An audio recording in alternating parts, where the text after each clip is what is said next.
Ladies and gentlemen, prepare yourselves for the one and only World Improv Network comedy show on Mile High Sports Radio. Take part in the show by giving your suggestions or questions to the cast for each show segment throughout the week, or live during the show by hitting them up on Facebook at World Improv Network, on Twitter at World Improv Net, or by calling in to Mile High Sports Radio studio line. Now, enjoy the show.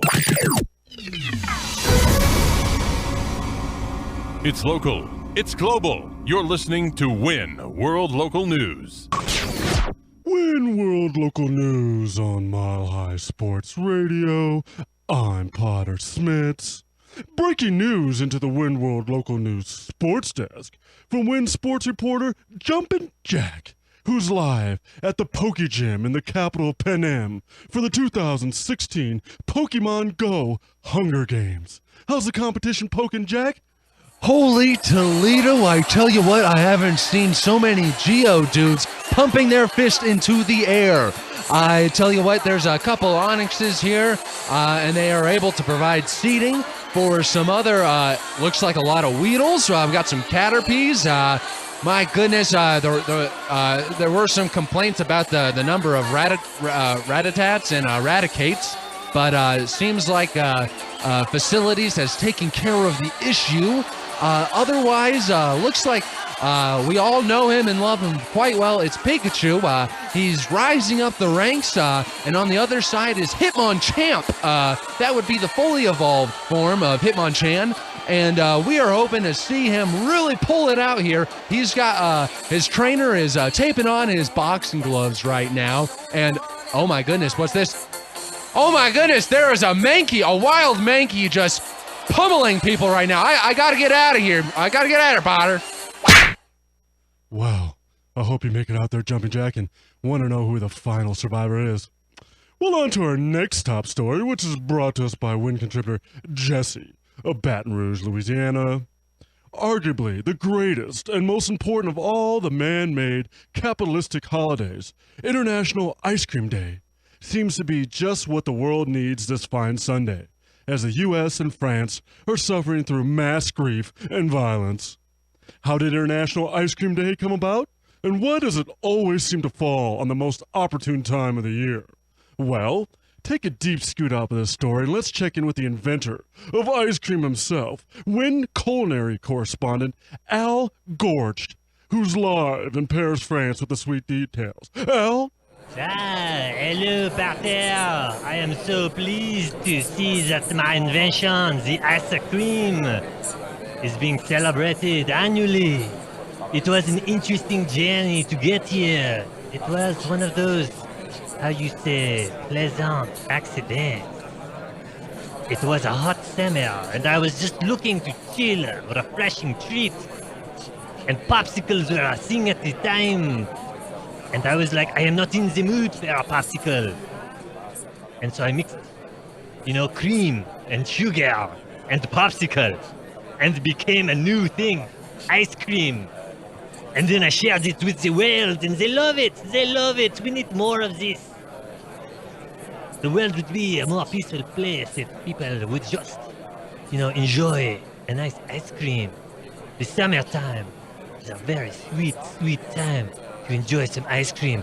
I personally like to lay it on my body and invite a later friend over. Yeah.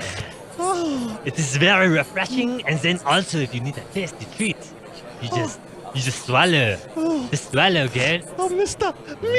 Gorge. You invent the ice cream is so tasty. Oh, you are celebrating a holiday today. Like international ice like cream that? day. Oh, Yeah. naughty little minx. You naughty little minx. Oh, yes. It does not end there, though. No. Ice cream it's a magical thing. It connects the world. Oh, yes. It is a treat known by every country. Yeah. All we have to do is embrace this. Celebrate ice cream. Yes. Oh, yes. Oh. Well, if it isn't Monsieur Gorge, it is me, a Signore... Signore Fiore. Yes, Signore Fiore, get out of my restaurant. but I'm not done with my ice cream. Oh, wow. That sounds like it's gone crazy over there in France over ice cream. Well, anyway, on to our next breaking Pokey story, and it's brought to us by WIN contributor Brian of Denver, Colorado. 10 days since the spark of the global Pokemon Go revolution, Pokecoos have popped up everywhere, from Istanbul, Turkey, to Central Park, New York. Revolutionaries representing valor, mysticism, and instincts are calling for a new Poke World Order. To hear what the goals and tenets are of this new world order, let's go live to WIN Pokemaster Kubane, who's reporting from the United Nations Pokestop in New York City. Kubane? Yeah. So, I would say I'm doing pretty good myself when it comes to this Pokemon revolution. I already have all 3 crystal evolved forms of Eevee. I have Vaporeon, I've got a Flameon, I've got an Electrion, and then I've just got another Eevee, Hey, you're a fraud. It ain't Electrion, it's Jolteon. You a fraud. Hey, no, it's a new Pokemon. I made it. I'm a breeder. That's what I do, huh? What is this, Pokey Puppy Mill or something? You just breeding them out of a joke, eh? Listen, there ain't just Pokemon revolutions going on this here planet Earth, but there's revolutions going on within the Pokemon universe itself. You catch my drift, bub? Hey, yeah, as long as you honor and valor, mysticism and instincts, then everything's good. If not, I'm gonna have to take you out. Hey, Jack, why don't you tell this man what's going on with your Poke universe? Is this guy advertising an Electrion? I do not know what an Electrion is. That's a fake.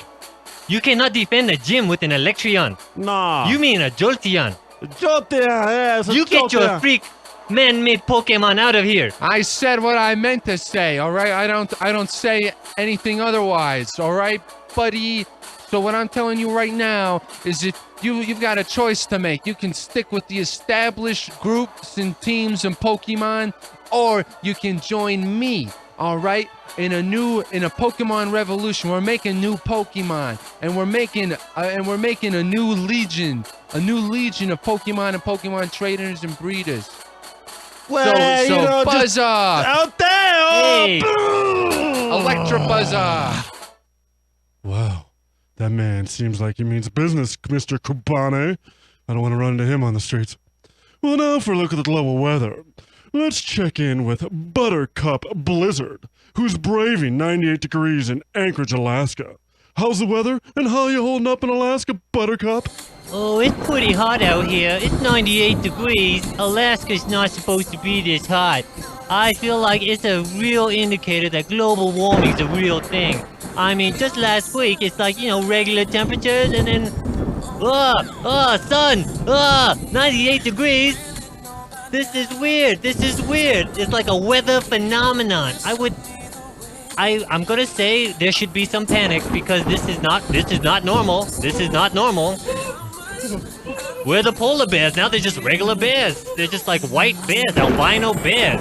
It's weird. Did you hear that? There's like a rush, a wind, a voice. This is not natural. We're in for dark times. This is the beginning of the end. 98 degrees and rising. The heat is turning up. Did you say 98 degrees? Oh, I love those guys!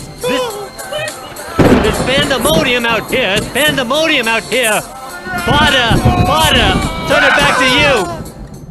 Wow, Buttercup, you make it out there and don't melt. And thank you for that excellent reporting on the weather. And thank you all for tuning to WIN World Local News on Mile High Sports Radio. I'm Potter Smittss. Stay tuned for Community Court next on the World Improv Network. Give the WinCast your suggestions via Facebook, Twitter, or by calling into the Mile High Sports Radio studio line during the break for a case that needs to be tackled during Community Court. Next on Mile High Sports Radio.